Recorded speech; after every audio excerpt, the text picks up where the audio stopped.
Mesdames et messieurs, bonjour et bienvenue à vous donc dans cette nouvelle édition de votre journal de 15 heures. Voici les titres qui vous seront développés.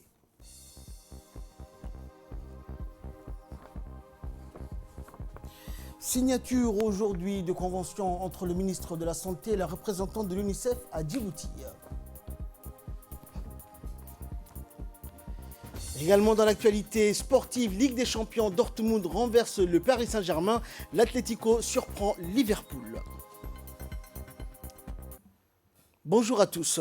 Le ministre de la Santé, Mohamed Ouassama Diriye, et la représentante de l'UNICEF à Djibouti, Melva Johnson, ont procédé aujourd'hui au cabinet du ministre à la signature du plan de travail biannuel 2020-2021. Ce plan de travail s'inscrit dans le cadre du programme de coopération intitulé Survie et développement de l'enfant. Cette cérémonie de signature s'est déroulée en présence du secrétaire général du ministère et des cadres du ministère de la Santé et de l'UNICEF. Le programme de coopération 2020-2021 entre le ministère de la Santé et l'UNICEF permettra d'appuyer plusieurs domaines d'action du ministère de la Santé. Il s'agit notamment du programme élargir de vaccination pour assurer un paquet minimum de services curatifs et préventifs de qualité en matière de présentation et de qualité de santé et de nutrition aux enfants de moins de 5 ans. Augmenter la couverture vaccinale des enfants de moins de 5 ans également. Renforcer les compétences des prestataires en charge de la santé de la mère et du nouveau-né et développer les interventions en matière de communication, de mobilisation de proximité auprès des populations vulnérables. Les Nations Unies qui dépendent de les donations de l'Bailo. Les autres agences, ils ont la contribution directe des gouvernements. Non? Mais l'UNICEF dépend beaucoup de la donation. La donation des individuels et collectifs, et de secteur privé, et des autres, les fondations, etc. Donc pour nous, c'est très important l'évidence et les rapports à l'Bailo pour montrer le progrès et les résultats qu'il y en a. C'est difficile de mobiliser les ressources si on n'a pas les données, l'évidence pour constater que toutes les activités sont effectives. Hein. Donc, il y a aussi les données pour établir le baseline et pour faire un suivi efficace. Donc, je vraiment voudrais voir comment est-ce qu'on peut travailler ensemble pour avoir les données au niveau de l'enquête, mais aussi à niveau administratif de chacun, hein, et assurer qu'on peut renforcer les capacités du système de santé pour fournir de l'information qualitative, quantitative. Et de son côté, le ministre de la Santé, Mohamed Ouassama, a souligné conformément au plan national de développement sanitaire que ce plan de travail annuel contribuera à la réalisation des objectifs et stratégiques en matière de réduction de la mortalité maternelle et infantile. On l'écoute.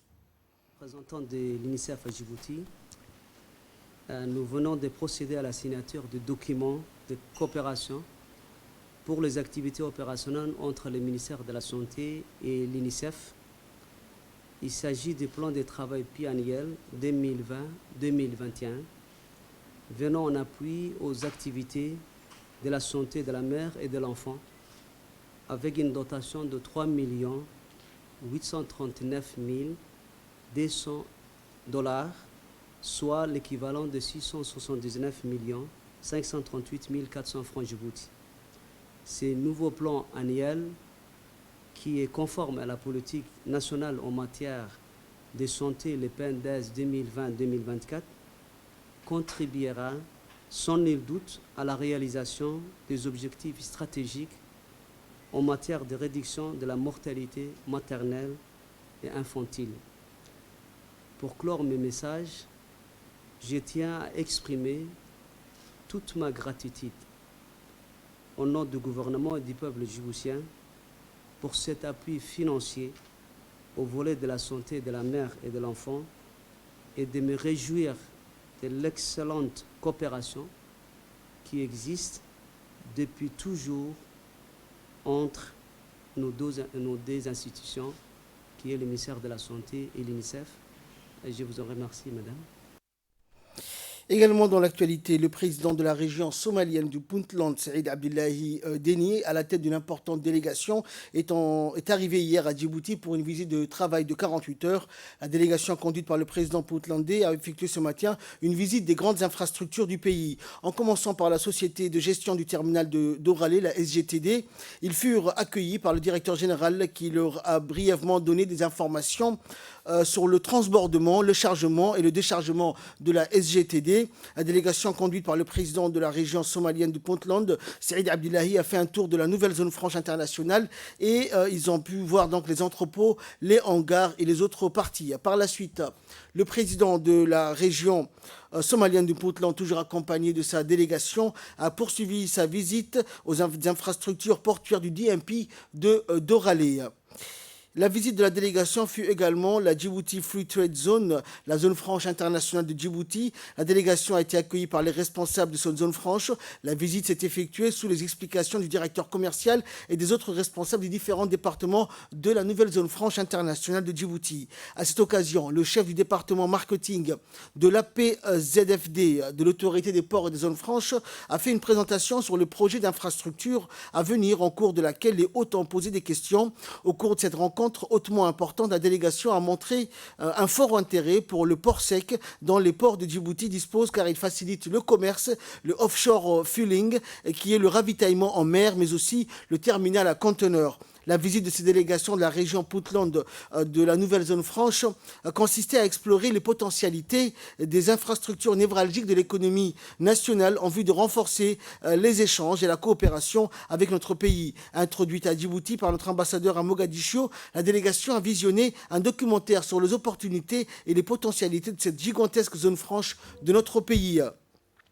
Les membres de la délégation haute ont ensuite visité le centre de promotion de cette nouvelle zone franche internationale. Sur place, ils ont visionné un documentaire sur les composantes de ce méga projet, à savoir la raffinerie du pétrole et ses terminaux de stockage, le terminal méthanier, les cales sèches de réparation des navires, les centrales électriques, les différents parcs des matériaux de construction, les jetées dans l'enceinte du building, du DDID, qui comprendra principalement un guichet unique et des bureaux. Les responsables de cette future zone franche interne industrielle ont donné des explications relatives aux opportunités offertes et les atouts de cette gigantesque infrastructure.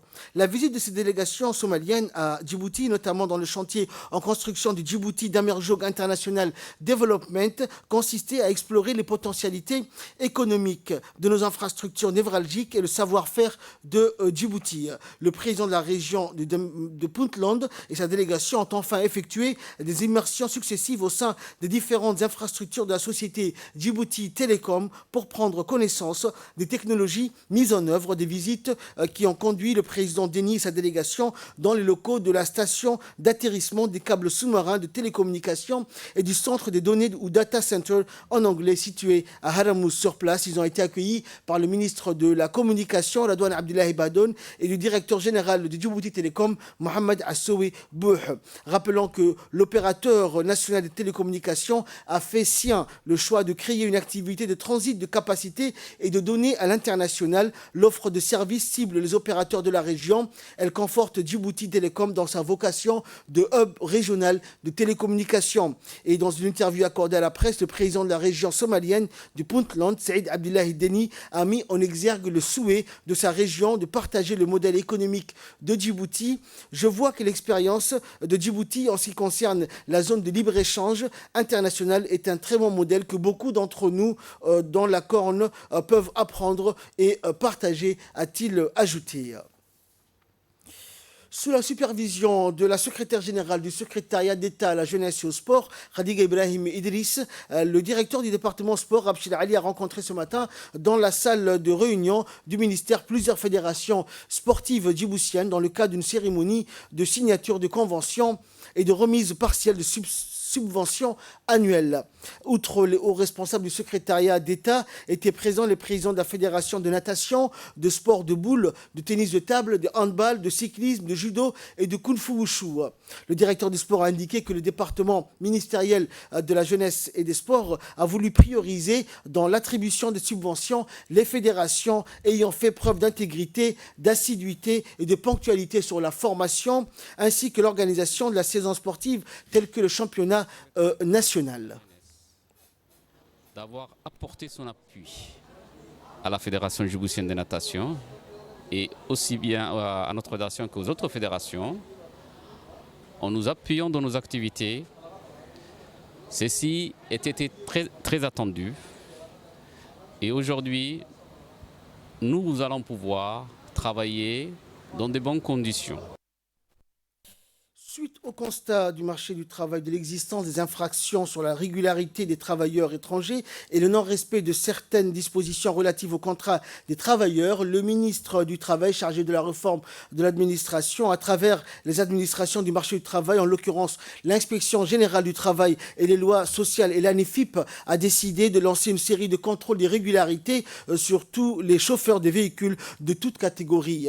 Était présent à l'événement le directeur général de l'ANEFIP, l'inspecteur général du travail et des lois sociales, Abdi Farah, le commandant de la brigade des enquêtes et des délégations judiciaires de la police nationale, ainsi que le commandant de la police routière. C'est dans cette optique qu'une réunion technique relative à la planification des opérations de contrôle a eu lieu hier dans les locaux du commissariat central entre les cadres de l'administration du travail et les responsables de la police nationale, rappelant que les contrôles de régularité consistent à lutter contre les travailleurs en situation d'illégalité sur le marché du travail et se dérouleront dans la capitale de façon permanente avec l'assistance de la police nationale, principal partenaire des institutions du marché du travail. Il s'agit à travers ces actions de promouvoir les compétences de la main-d'œuvre locale. Profession, comme tel que par exemple en tant que mécanicien, alors qu'il est mécanicien, il conduit des engins lourds et de par là il est chauffeur, alors que l'autorisation lui a été donnée en tant que mécanicien.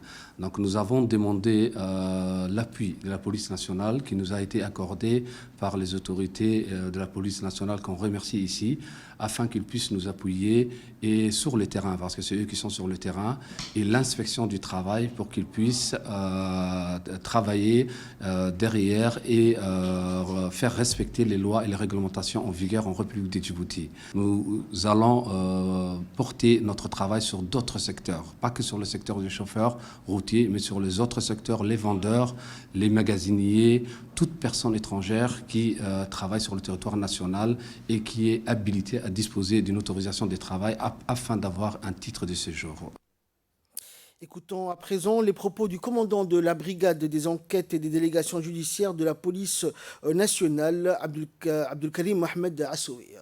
Ici pour discuter des voies et moyens à mettre en œuvre pour pouvoir travailler ensemble et collaborer sur la thématique de la protection des travailleurs djiboutiens dans les métiers qui sont protégés par nos lois nationales.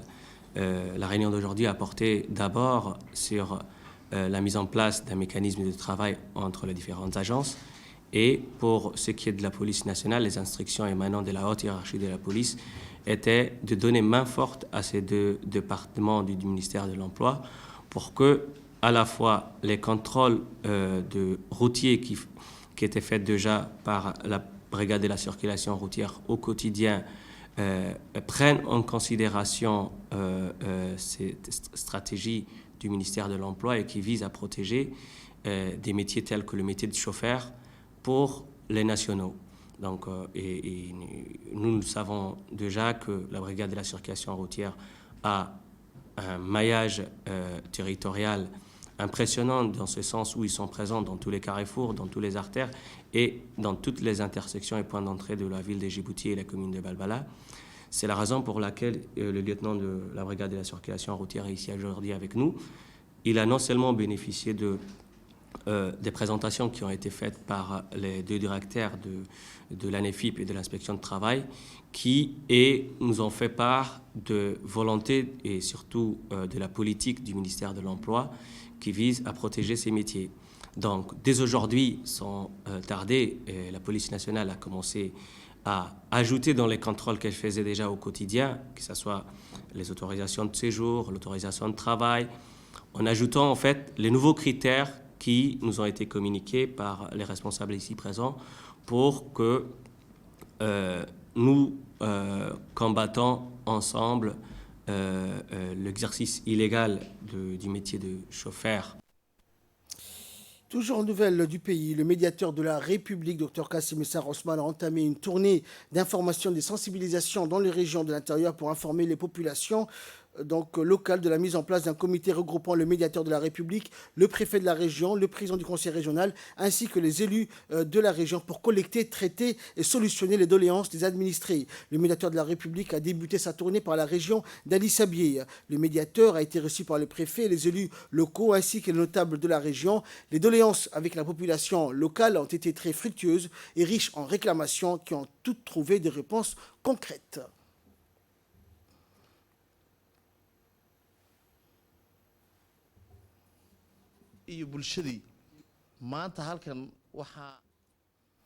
Écoutons pour plus de précisions concernant cette tournée l'intervention du médiateur de la République, Dr Kassim Essar Osman.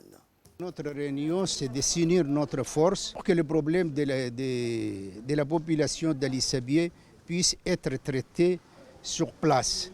Parce que plus nous serons unis, plus nous aurons des résultats satisfaisants. Voilà l'objet de notre réunion d'aujourd'hui. C'est une réunion de travail qui va se poursuivre aussi dans les régions de l'intérieur et sur instruction du chef de l'État, le président de la République, son Excellence M. Soumaïla Omar Guelleh, que je suis aujourd'hui dans cette région pour qu'on puisse mettre sur pied un petit comité qui aura pour rôle de récolter les doléances de la population au niveau de chaque région et essayer de résoudre sur place pour éviter que les plaignants se déplacent jusqu'à Djibouti. Et toujours en nouvelle nationale, l'ambassadeur du Japon à Djibouti a procédé à la signature d'un micro-projet communautaire et de proximité contribuant à la sécurité humaine en faveur de l'association des femmes de Tadjoura, présidée par Hasna Hassan Ali, présidente de l'association des femmes de Tadjoura, l'AFT. Le projet, dont le montant s'élève à 57 505 $, environ 10 millions de nos francs Djibouti, sera réalisé par l'association des femmes de Tadjoura. Il s'agit de l'extension du centre de l'autonomisation des femmes de Tadjoura qui a été construit grâce au financement du Japon en 2014. À travers ce projet, un bâtiment disposé d'une salle de cuisine, d'un stock sera construit et permettra désormais aux femmes de Tadjoura de suivre des cours en cuisine et d'effectuer des activités associatives pour améliorer leurs revenus. C'est de cet élan et grâce à nos coopérations exemplaires, le Japon fournit de l'aide au développement aux structures associatives. Actuellement, le centre accueille des jeunes femmes pour ces formations ainsi que les cours en anglais pour les étudiants. Elle mène également l'activité de sensibilisation au centre, comme par exemple sur l'MGF. Lors de l'ouverture du centre, des femmes ont émis comme doléance des formations en cuisine, mais malheureusement, le volet culinaire n'était pas au programme. Pour répondre à ces demandes quotidiennes, le Japon a décidé aujourd'hui de financer la construction d'un nouveau bâtiment d'extension au centre qui fait en ce moment l'objet de signature de conventions. Ce bâtiment que nous avons dénommé Centre d'autonomisation des femmes a pour objectif principal de former des femmes et des jeunes désoscolarisés issus de régions du Nord dans le domaine des métiers en vue d'une insertion rapide dans la vie active. En effet, la formation professionnelle de jeunes demeure l'une des priorités de l'action de l'AFT.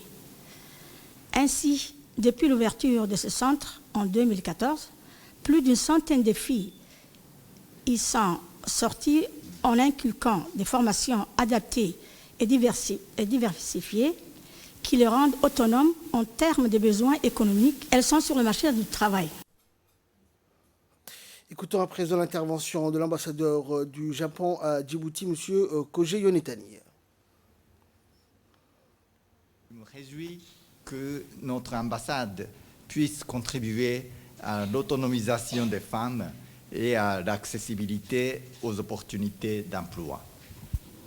Le projet permettra à l'Association des femmes de Tadjoura d'agrandir le centre d'autonomisation des femmes de Tadjoura. Le centre sera désormais capable d'ouvrir une nouvelle formation en cuisine. En effet, le centre existant lui-même a été construit en 2014 par le financement japonais, toujours dans le but de promouvoir l'autonomisation des femmes. Par ailleurs, l'association mène également des activités de sensibilisation sur l'éradication de MGF à son centre et dans la région. J'aimerais profiter de cette occasion pour féliciter les efforts continus de l'association pour l'insertion professionnelle et sociale des femmes djiboutiennes. Le développement des capacités humaines est primordial pour le développement social d'un pays. À cet égard, je souhaiterais sincèrement que la nouvelle formation en cuisine qui sera offerte après ce projet contribue également à l'amélioration de l'accessibilité à l'opportunité d'emploi pour les femmes de Tadjoura.